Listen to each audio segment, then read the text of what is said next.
slowly we started realizing that there's a lot of lessons and insights that Latin America can learn from Africa, from Asia, and just generally global markets. The power of talent in the digital world that we live in is that it's borderless. This concept of the global majority, Africa, Asia, Latam, where the majority of the world lives, have similar types of problems to solve. And so, there's a lot of builders solving for the global majority. What did you observe in the African markets that were a clear signal for you to say, I want to be addressing this problem, and here's why Magma and then Lava are the answer to that problem set?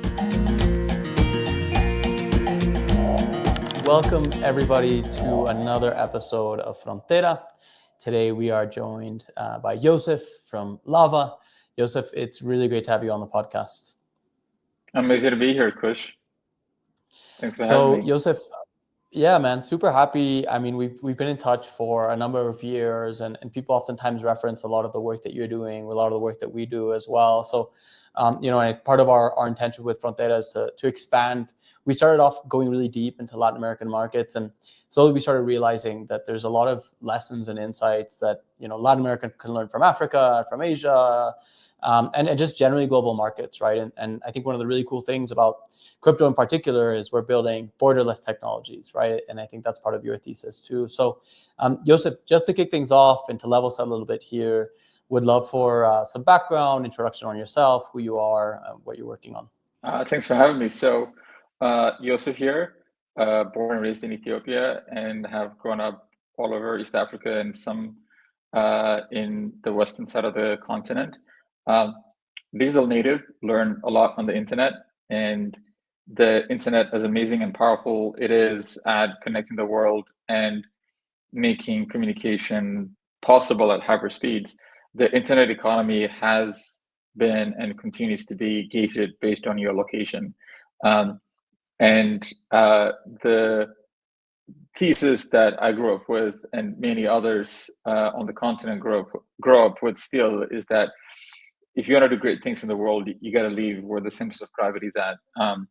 And that's what I did. And I lived in the US and many other places around the world. Initially, the reality for me has been that the power of talent in the digital world that we live in is that it's borderless. Opportunity is borderless. A lot of things are borderless, but we live in sort of gated, bordered economic setups, movement of people, and so for a while I actually tried to solve the problem of migration by collaborating with the New Zealand government to design and implement a radically experimental immigration program that allows global citizens like us to be able to base ourselves there, but also be free to roam around the world and contribute to countries in different ways. But then I got into the crypto rabbit hole, and I was like, what am I doing trying to change one country's policy at a time versus plugging a whole lot of people into the internet economy? And the deeper I went into the crypto rabbit hole, the more it made sense to me through the lens of emerging markets, and specifically the African market, which has so much potential that is untapped, and it's solving clear, meaningful problems. And so, I've been focused on the intersection of crypto, decentralization, innovations, and the economic, social needs of the African continent. I run a fund called Lava. We invest in early stage startups, and predominantly we use capital as a mode of coordinating talent and direction of what needs to be built. And parallel to that, I'm involved with a project called Magma. We run a founder program, kind of fellowship meets accelerator, where we just bring the smartest builders, founders, developers, researchers together just to build a coordination layer of the different tools and applications that we're creating. So, and a lot of the narratives that actually started from the first Magma is that the work that we're doing in Africa has some relevance to the work that's happening in Latin America and Southeast Asia. So this concept of the global majority of sort of Africa, Asia, Latam, where the majority of the world lives, have similar types of problems to solve. And so, yeah, there's a lot of builders solving for the global majority, and that's why I'm excited to have this conversation with you, is to help bridge the different worlds together. The GM, I love the notion of the global majority, and I think the economic power as well that we bring to the table, that we unfortunately just through by consequence of historical situations and colonization and corruption that has been kind of onset by a very long kind of historical trajectory that we won't dive into all of the nuances and kind of background there necessarily. But I think what's most important is, and level setting here is, by and large, the global majority have a very similar set of conditions to which crypto is a really perfect answer to, right? Whether we think about corruption, poor financial services, poor governance systems, and so forth, crypto is actually the perfect response to many of these problem sets that maybe you don't necessarily see or are able to attend to in more developed economies, where you have access to great financial services, lending, and payments, and Venmo exists, right, and Revolut, et cetera. So I'm really excited to jam on the corollaries that we see across these markets, and also kind of talk a little bit more about the programs you're running and what founders are tackling in the region as well. But let's start off with why I loved what you posited, which is essentially capital being that coordination layer, and kind of the programs that you've been running with Magma. Like, what did you observe in the African markets that were a clear signal for you to say, I want to be addressing this problem, and here's why Magma and then Lava are the answer to that problem set? Yeah, so when I started this journey of actually validating the Africa Web3 thesis, I started putting a lot of breadcrumbs in different Telegram groups, and Twitter and WhatsApp and all of that, just amongst just young, talented people groups where they share ideas. What I was fishing for is to really understand like what problems some people are actually trying to solve with the crypto primitives and tools, versus kind of copying whatever is built somewhere else in the world, and trying to raise some money and kind of be part of whatever like shitcoin journey. And we've seen that around the world, right? Um, and first and foremost, the lowest hanging fruit that I saw initially is that we were a lot of African users were jumping onto Binance, and this is sort of late, like 18, 19, 20, 2020, 21, 22 now, use Binance, which is a trading platform, as a platform to actually facilitate cross-border payments and global trade. And I started really digging into why exactly that is happening. It is to actually solve a set of problems. One is the fragmentation of dollars in the market. And I recently published an article. I can do some screen share. Some of the graphs that we put there is that because we've had systemic dollar shortage in a lot of the major African markets, and dollar shortage coming from just imbalance of trade, more dollars leaving than staying there, and it's easy to kind of get into a vicious cycle when you come to central banks and the banking institutions. And as a result of that, there's just a lot of dollar that is existing outside of the banking sector. And then it gets fragmented. Fragmented meaning you have to go through many different Forex bureaus, FX traders to be able to access depth of dollars to make payments that are for someone across the border, or someone in the US or Europe, or vice versa, money being sent to you. And the idea of like digital dollar and digital payment, even through Bitcoin in the early days, was very appealing. And if there's enough two-sided marketplace where there's a buyer and a seller locally, you can quickly move to something digital and send it out there. Because the alternative is that you have to pay 8%, 20% of whatever you're sending or receiving. For all the intermediaries there, you got to wait a long period of time, days, if you're sending a huge amount of money, weeks. Or if you're a big import-exporter, oil and gas company, Starlink, or any of the major players, uh, being able to access depth of dollars from the banking system is actually more challenging than we think it is, especially in African markets. Um, Therefore, just moving money to the digital realm initially started with uh, platforms like Binance, but then people started building all types of applications designed for the market, not try to use a trading platform to actually run real world trade, but actually build purpose-built platforms for that. And so that's kind of been one of the most interesting journeys that I've noticed and seen of like the utility driven usage of crypto by real people, real businesses, the real world. And you can ask, you can kind of go back and forth, like what does real mean, right? Like if you're living on chain, like that's your reality. But by real here, I mean the stuff that makes an economic engine work outside of our sort of little bubbles that we have here.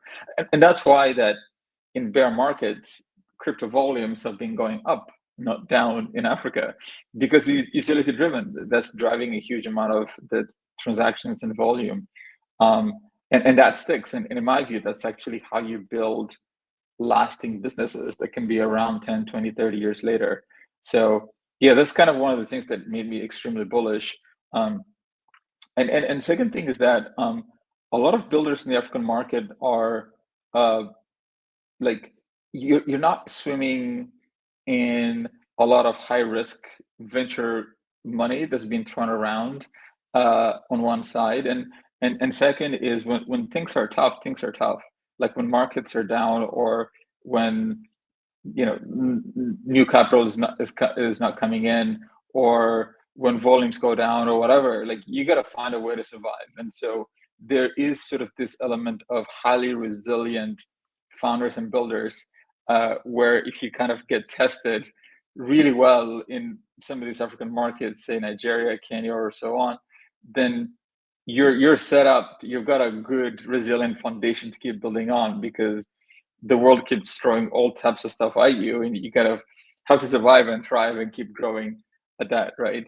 And we're not even talking about currency devaluation of if you're earning any income in local currency and all of that. So these are tough markets, challenging markets to operate in. But those who make it in these markets are made of steel, in my opinion. So yeah, it's super exciting to kind of work with those types of founders who are solving real problems, and building things to the right set of principles.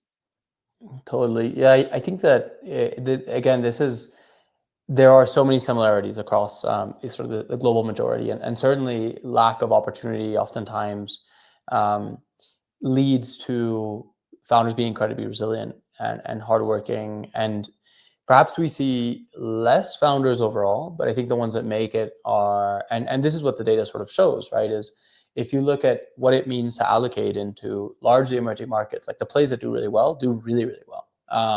And so the kind of like distribution is actually skewed towards much more risk on markets, but the return on investment ends up being much larger, which I think is a really interesting dynamic as well. What do you like, given this unique sort of subset of conditions as well? And I think you touched on this other angle that I think is really interesting, the sort of systemic dollar shortage that exists in Africa, which I actually think is perhaps one of the differentiation angles between Africa and Latin America, because we have tens of billions of dollars that flow into Latin America by way of remittances, right? Which actually creates a lot of like buying pressure for a lot of local currencies and so forth, right? So, but speaking of local currencies, like I think that one thing that I know we want to jam on as well is like the role of local stablecoins, how you've seen these founders who are incredibly resilient, and the founders that are really tackling the hard problems. I'm sure many of them are working on stablecoins, right? What are you seeing at this frontier of local stablecoins? What are these founders working on, and how are you seeing these founders think about the way local stable coins will impact the African markets? Yeah, actually, I want to, before we jump into local stablecoins, I want to kind of share with you a little bit of the trade flows that exist there, because we have over $100 billion coming into Africa through remittances. There's a lot of export income that comes in. So on the left hand side of this graph, you see inflow of export money, inflow of remittances, about 100 billion. We see foreign direct investments, aid, and there are a bunch of others that we haven't covered that are smaller than these, but that's kind of a lot of money that's coming in. And then you have imports, money that's actually leaving, stuff that you're paying for, outside players. And it's not the depth of liquidity there. There is depth of liquidity. It's just been imbalanced. This is just 2024. The difference between these sort of two sets, the inflows and outflows, will range based on sort of what year you're looking at. But this is kind of a snapshot of one place. And that is what keeps driving a lot of dollars out of these markets. This is Africa collectively. It varies country by country, right? And because there's flow in both directions, that's why dollar stablecoins have been so successful, is that they facilitate that, and more so, they allow liquidity aggregation to happen amongst dozens or hundreds of liquidity providers, which might be a lot harder manually, right? So if you're an oil and gas company in Nigeria today, you can access hundreds of millions of dollars through stablecoins. Trying to get that from banks, you have to call mini banks, you got to have multiple relationships, you got to wait days or weeks to access that. So that's just kind of wanted to give a bit of color to that. It's not that there's no money coming in, it's just the imbalance imbalance flows. of it. Sure. Exactly. I think the B2B play here is also really interesting with regards to stable coins, right? And it's probably like one of the bigger, I mean, certainly, and again, it just really kind of depends. But I do know that, for example, Bitso processes, of the $60 billion in remittances that flow into Mexico, they process 10% of that on crypto rails, right? A lot of that is actually like retail driven, just given the nature of remittances that flow in from migrants in the US that send money back to Mexico. Where, from these conversations that you've had with folks, and we'll get to the founders here in a sec as well, but I do want to double click on the flows. Like, where are you seeing people really excited about stable coins in the market in Africa? And you mentioned sort of this imbalance, but stable coins have really taken off because it facilitates that cross-border payment. Like, what are the other trends that people should be aware of with regards to stable coins in the region? Yeah, so the fact about stablecoins are used in multiple different ways. BTC for retail users, larger, medium-sized businesses. A lot is for cross-border payments, for trade, for remittances, but also for treasury management. And let me kind of walk you through very specific products that we're backed, for example. So there's this one company called Honeycoin has been doing B2B platform for different types of businesses across Africa, and they're kind of the clearinghouse for fiat and stablecoin payments for major African economies. Money goes in, money goes out. They orchestrate fiat to crypto and vice versa, and they help you manage multiple currencies on their platform, both in fiat terms, but also in stablecoin terms. And they're all interoperable.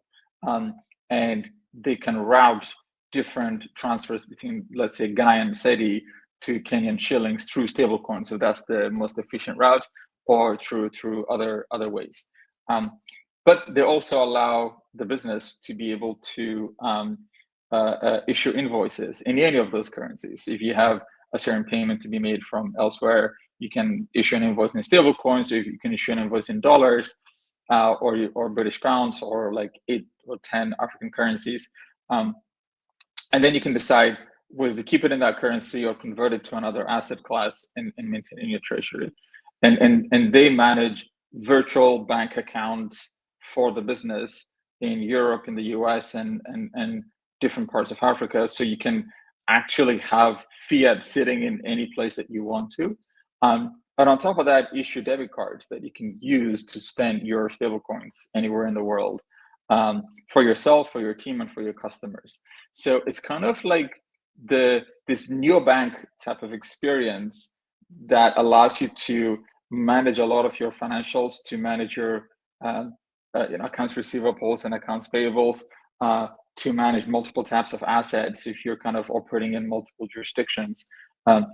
That's kind of like the version of the product that we have right now. On top of that, there's a lot of stuff that's being built around futures markets, on-chain effects, to be able to kind of move between all these different currencies on-chain. For a lot of retail users, the part beyond just making international payments is one, actually accessing the full internet economy by having physical card or virtual card to be able to spend your money. And a lot of African startups have been really growing that space before even virtual cards out of crypto wallets became a thing in the Western world. And that's because in many of the major economies, including Nigeria, Ethiopia, Kenya, and all that, it's actually harder to get a bank card from your local bank that works fully internationally without very low limits, without crazy fees. At certain points in Nigeria, users could only spend up to $10 of dollar fiat using the local bank card. But then you have Google subscriptions, or you've got, you're running an e-commerce website, or you want to buy a book from Amazon, or whatever, or you want to get paid from Upwork, or any type of sort of engagement you're doing there. It's actually hard. There's too much friction there. It's not just the fees, it's just the capacity to do so. But if someone else offers you can just convert your Naira, your physical Naira, to dollar stablecoins, put it in your wallet, and I'll give you a debit card to be able to spend it, if you're traveling or not, or from wherever you are online, open the internet economy to you. That has been a huge hit in a lot of major markets. Remote workers earning in stablecoins, managing the treasures in that way, earning yield, even if it's like 5%, in a currency that's not devaluing, if you have some cash to put there. So sort of, we call it sort of simple finance. It's actually the very simple financial applications that people and businesses need to keep going, to keep growing, to go about doing their lives. They're not coming because they're in love with crypto, or they want to go to an Ethereum conference or whatever. It is because there's friction in their daily life, and there's a solution on this other side. The back end might be stablecoin or crypto, but that doesn't even matter to them. It's actually the utility that is being offered, the savings and the functionality that drives a lot of people and businesses to come use these primitives. I love that premise of simple finance, and it's funny because, again, we're building, as you at one point sort of called out, this little bubble that we live in crypto, which frankly probably a lot of the listeners of this podcast live in this bubble, and we're building these derivatives on top of these options that you can then convert into NFTs, and then you can, and there's the points programs and all this systems that are very abstracted away and very far removed from what people actually need in their day-to-day lives. And this is what I love specifically about building in frontier markets, is that there's real utility here, and people really, really want these access to this simple finance. Just taking, I oftentimes talk about the fact that I was able to take out a loan to buy a car at an order of magnitude cheaper rate than what a traditional financial bank in my home country of Guatemala offered me, right? And this is specifically what I'm really excited about with crypto's utility and application, right, is in these emerging markets, which oftentimes I think the world and the crypto kind of community is slowly waking up to that fact, right? I'm curious, Yeah. How have you sensed the evolution and engagement in emerging markets over the course of your time working at this intersection? So actually, some of the DeFi experiments that we've been doing that might not touch the real world, but they've been really good at experimenting with the boundaries of programmable money. What are the things that you can do with programmable money that you couldn't do otherwise? Everything from AMMs and RFQs that we've been playing around with, which is like really, really interesting, with a lot of derivatives that people have been building and in means of trading those. Like even though we've been playing with different types of tokens, different types of stablecoins out there, and some projects just don't last a long time. Those are actually really, really helpful experiments, because when I want to touch on like local stablecoins is because some of the DeFi primitives that we've experimented on for the last 4 or 5 years are coming in very handy when it comes to actually fully utilizing the powers of programmable money to coordinate smaller local economies or regional economies with one another to reduce or remove trust assumptions and intermediaries that are there, and to facilitate things in a credibly neutral way, if we can do so. So yeah, like part of my work has been going around crypto conferences and kind of showing them sort of more real world utility on the groundwork that is happening, and sometimes that's like with the simplest things, like the digital dollar. And it's good that stablecoins have finally kind of hit mainstream, but 3-4 years ago when I've been talking about this, people were a lot more interested in other primitives and other areas to kind of focus their energy on, instead of like cross-border payment and earn a very small fee. Like, I want to build an amazing trading platform on the other side, where this thing can go like $1 billion or zero, right? So yeah, I guess my point is like some of the work that's happening in DeFi, the experimental stuff, is coming in handy, because there's stress testing and building assumptions around the full extent with which programmable money can go towards. And frontier markets have very unique set of characteristics that we want to pay attention to, and build around, because trying to unseat big financial institutions in the West is going to be hard. And what's happening right now is a huge part of crypto is kind of being co-opted into sort of centralized systems, and we're leaning more towards centralized things. It's not sort of centrally decentralized from a viewpoint of just like a values hammer that is not connected to reality, but it is like we risk losing the core purpose of open permissionless tools that are democratizing something that has been closed. I think we risk the capacity to reinvent the exact same pattern of closed gardens, special access instruments, and like gated worlds that we had, or we still have, outside of the crypto world, but now we're kind of calling it blockchain. The blockchain doesn't matter in that case. You're actually getting the worst of both worlds. You might as well just run a private database. That's my personal view around some of these things. So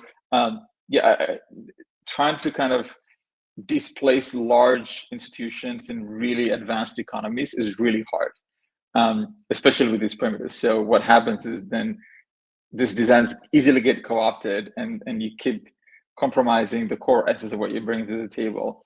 While working in emerging markets, you're building from sort of first principles. You're having to kind of think about economic coordination from scratch. It's not easy. You're having to build trust infrastructure from the ground up. But trusting like everything from identity, reputation, like different players being able to trust each other. Like what else? What are other sort of verification models do we need to have in place in order to put this on chain, right? Like you can say, oh, I want to put like account receivables on chain or invoice on chain, but is that invoice actually true? Like who verifies if it's true or not? Like these are things we have to kind of figure out and work through in emerging markets. So it's not easy, but like once you kind of get through those hurdles and design things in the right way, decentralization becomes a strategy, not a nice to have, because that's the only way you can have 54 countries who some of whom are adversarial, be able to coordinate with each other in a credibly neutral way without having to trust one of them, or without having to trust an independent body from outside. And the reason why we're still here is because we don't. It's hard for us to trust each other, right? So we trust the dollar. So that's why, like, even all African countries trade with each other in dollars. 95% of intra-African trade, even amongst neighboring countries that speak the same language, their currencies are called the same in terms of name. Like, money has to flow through New York, US, and whatever, in order to like come back, right? So yeah, I think the fundamentals here make so much more sense in emerging markets, but it's not an easy piece of cake to get there. Totally. I think low trust across society is generally one of the commonalities that we see across, a lot of the global majority. And again, there's sort of a lot of reasons behind this, whether that's trust in governments, trust in financial institutions, and so forth. And so to be able to introduce trustless technologies that don't require trust, but rather just require mathematics in order to prove whether things are true or not, I think is what I love about this technology. And I think the other angle you mentioned that I think is fascinating is the weird, DeFi experiments, let's say Uniswap v4, for example, right? And all these hooks that you can run on Uni v4 that right now are sort of being accelerated in this little sort of laboratory, being able to apply those to, hey, what does cross-border payments in Africa look like, right? Or how do we verify that these are not illicit funds using this like incredibly fascinating technology? Like that's totally, I think what is really special about a lot of the work that we do is we're able to like essentially build a bridge. I always describe a lot of our work as just being a bridge between this like very crazy, rapidly moving world that oftentimes just lives on crypto Twitter, and then how this applies to, sort of the mom and pop shop in the corner of your local town, right? In an emerging market. And so, I think that the other piece too that is interesting to discuss as well is as we think about, okay, so how do we actually get people to build these solutions? How do we enable more people? Because it's simply not scalable for, an individual or a group of individuals. Is we need, hundreds of founders essentially coming out of these markets to be able to tackle these problems, to build bridges, to deploy these solutions, build the applications, roll out, all these different sort of infrastructure plays that are going to unlock utility for crypto. I'd love to, spend some time here as we think about wrapping up. Who, or what do we need to do in order to enable more founder success in emerging markets? And what role can we all play in order to enable and unlock that transition and to empower sort of these emerging founders that are coming from these different markets? Yeah, that's the question that led me to launch Lava as a fund, and because capital is an important part of it, but also getting plugged in and accessing some of the best research that's happening out there, accessing talent, and being able to actually solve a number of these problems in a much more collective way. I think that's the power of decentralization, also in my view. So I think that's critical. The other element is that it is very, very rare in looking back in history of humanity to find a time when 20-something-year-olds without political connections or without coming from a lot of money, being able to build functions of what a traditional bank would play and scale it to such a large level in a short period of time. But that is happening today. And that is happening today because we can leverage like if I'm a founder, I can leverage what others have built, either down the road or halfway around the world, or somewhere else on the continent, right?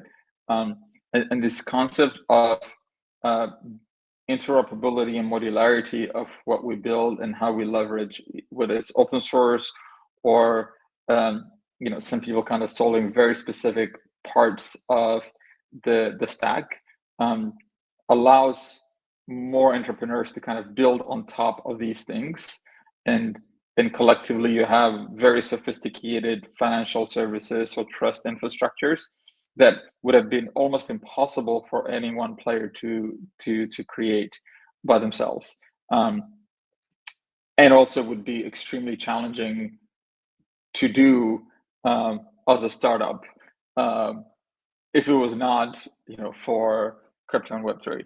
So like we live in such a cool, unique moment to be able to do these things, and so I keep leaning towards like really foundational coordination amongst founders and builders, like getting researchers to dive deep and really understand what users need and what users want, and what's the behavior of all types of builders using the research work that they're kind of pushing out there. I think those are important. And third is just risk capital, but the right type of risk. And I think that capital is always a double-edged sword.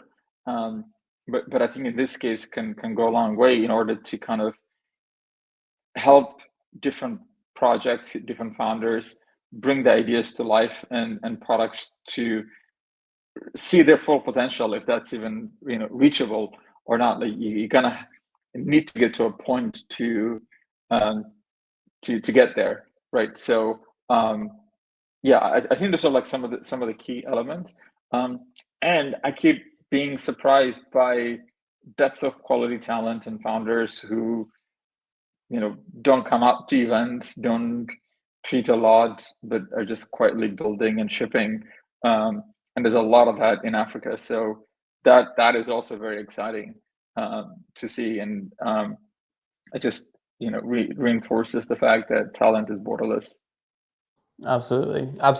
And just to conclude here, I think I loved the other element that you mentioned was we have the opportunity to build these borderless systems now that I think transcend a lot of the structures that have typically held emerging markets down. And it's just about unlocking that access, driving more engagement, driving more energy towards these markets by way of capital, by way of networks, by way of education as well, which is a lot of the intention for these conversations to happen too. So Yoseph, thank you so much for joining us on Frontera. This has been really just a super insightful conversation. I feel we have many, many more hours of conversations ahead of us as well. And so looking forward to having you back on to dive deeper into some of these subjects. And we'll certainly be bringing a lot of the leading African founders onto the podcast too. So looking forward to continuing to build these bridges across these regions. Just to conclude, where can people find you and your work and engage more with what you're up to? Yeah, we write a lot on our website. So lavavc.io is our website for the fund. We've been running a bunch of research on chain effects and stablecoins, what we're observing, including local currency stablecoins out there. So you can find us on lavavc.io. There's a lot of work and stories of the borderless mission and the founder residency program and stories of founders on borderless.africa. And we recently started a podcast as well, just telling stories of many of the founders there, walking through their products and kind of show and tell of sort of how these founders think and operate. And I'm on Twitter, X, at Yoseph Ayele as well. Amazing. Yoseph, thank you so much and have a great day. Thanks for having me, Kush.